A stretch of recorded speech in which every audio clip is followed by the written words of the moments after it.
They gave the women the money. The father said, okay, this is easy for me. I ain't got to be responsible for all these kids I done had. I can just come in and dip in and have sex with her for a little bit and go on out the door, and I ain't got to pay nothing. And then I'm going to the next woman.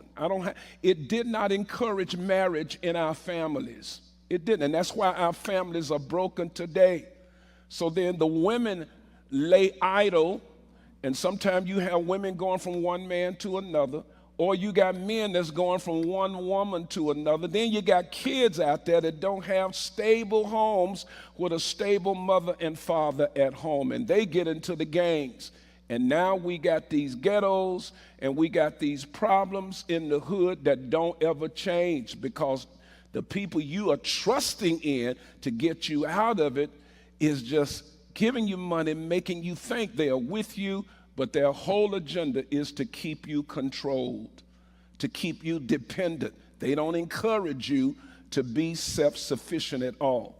Communism is dangerous, and this is why they hate Trump so much, because what you're seeing going on in the news is nothing but communism hating Trump, because Trump represents everything contrary to communism. The media is communistic. The party is communistic. And so he represents everything that's contrary. That's why they're trying to kill him. That's why they done took him to court. That's why they have worked against his reputation and his name, because Trump still believes in America. He still believes in freedom. He still believes in capitalism. That's our way of life. But the communists want to come in and subvert who we are as Americans. That's what they want to do. And he's standing in the way. Let me show you what this young girl said. She's kind of well-known prophet now. Her name is Tiphani Montgomery. And I want you to listen to what she says, because here's what people are missing. Listen to me. You're missing in this election who is God's choice.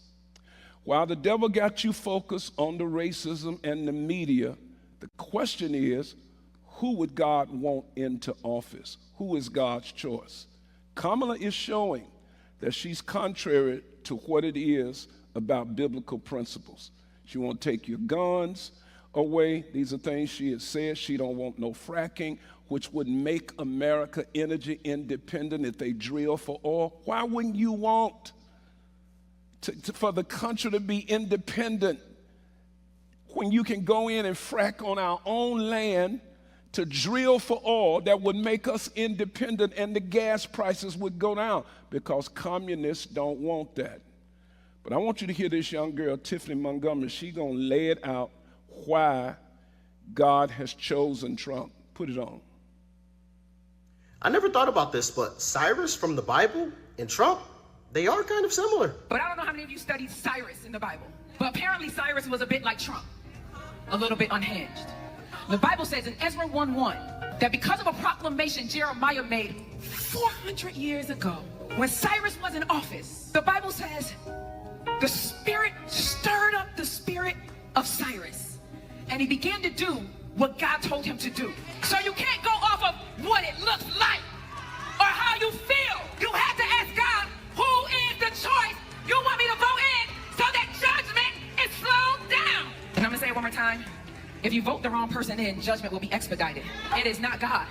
That woman is not God. And the fact that God had his prophet talk to y'all about that high-level witch that has them concerts, and the other white lady, the high-level witch that had them concerts with the red lipstick, and just like the Greek organizations, there is a reason God warned us. And now we see all of them banding together, and the high-level witch endorsing the...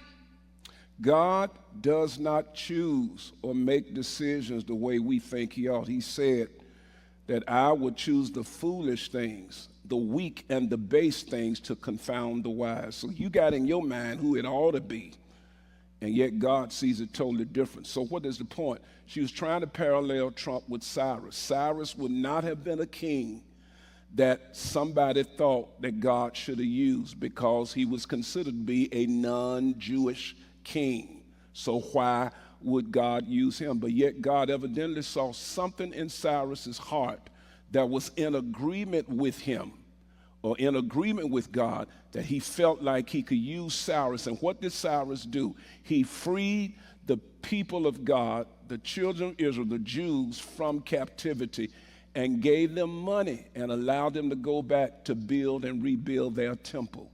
Even though he wasn't a Jew, he wasn't a part of the people of God, God saw in his heart that he could use him. People are missing because of all of the rhetoric, the divisive rhetoric. They are missing somebody that could be a great blessing to this country. There were never any wars started under Trump.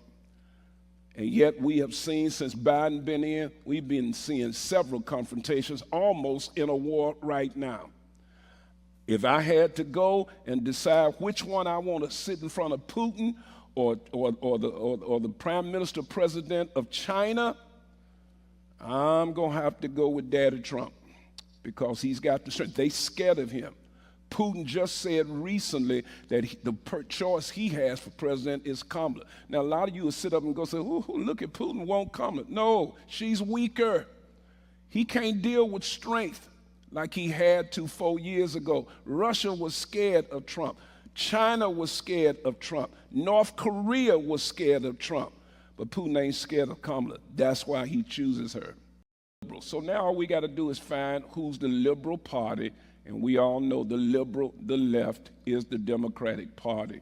So that means they are pushing a socialist agenda.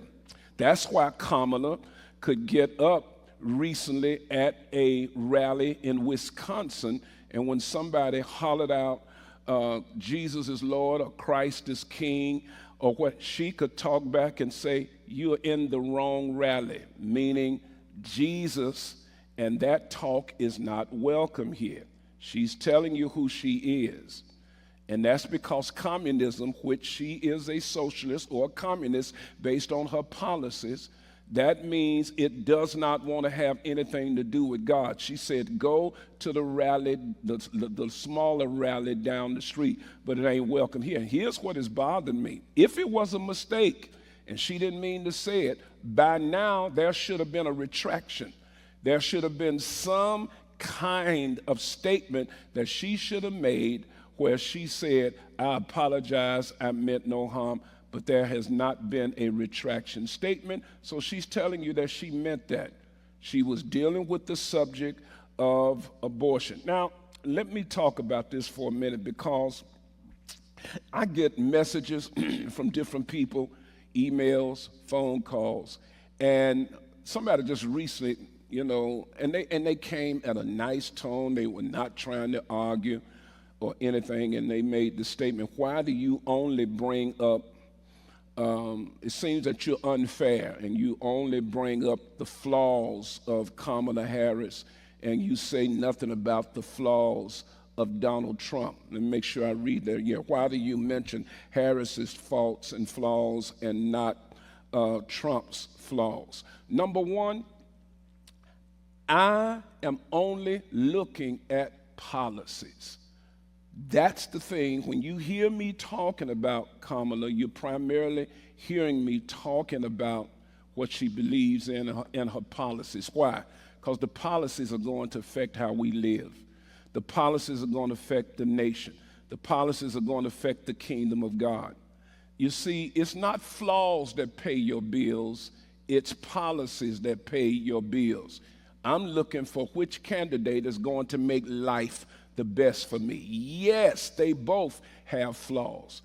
Donald Trump has flaws, but a lot of people are still holding on to things that they have heard from his past. We all got a past.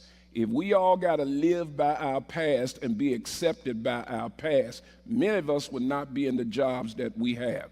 Yes, he has a past, but most of the stuff you are hearing has been totally manipulated by the media. I would say 90% to 95% of the things that most people are, and when I talk to different people, everybody bringing up the same stuff. Well, what about when he said this? Well, what about that? Now they bring it out that he's going to be Hitler. Somebody called me about that on Today.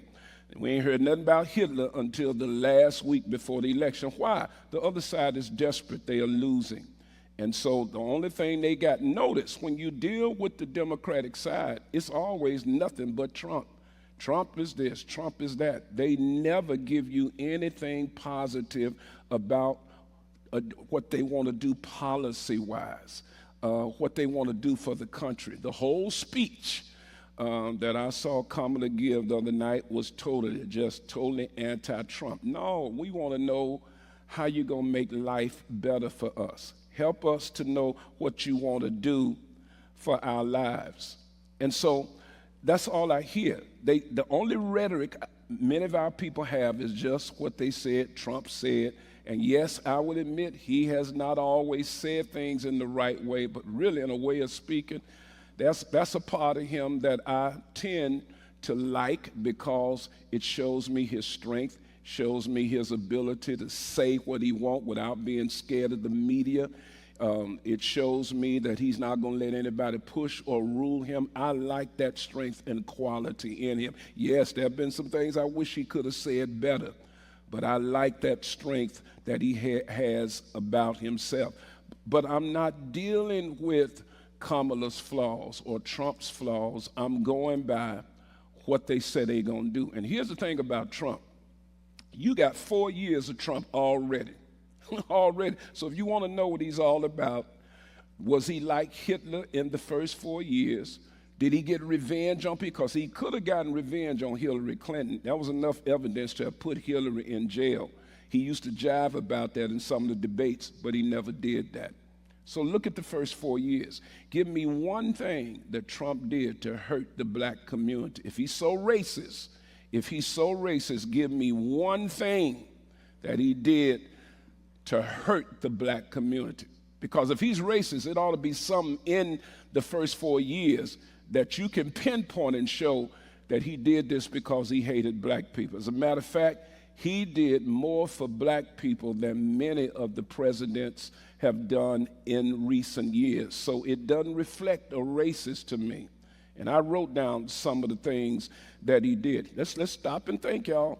If he's so racist, we ain't got no chains on. Like Joe Biden said we would have. We hadn't gone back on ships to Africa. We still here. Show me where he tried to purposely hurt the black community. I'm trying to show you. You've been hearing a lot of rhetoric. And the reason people believe what they hear on TV, and you don't know the motive or the agenda behind it. The media, the mainstream media today is the propaganda wing of the Democratic Party. So they totally hate Trump, and they use everything they can out there to twist and manipulate in order to keep people hating him. That's what's going on. I went and did my research. That's the reason I'm secure in where I am. I did my research to see, because I wanted to make sure that I wasn't pushing nobody that was a racist. So when he first announced back in 2016, I went and did my research. And even there beyond, every time an incident came out, I went to go look for the truth.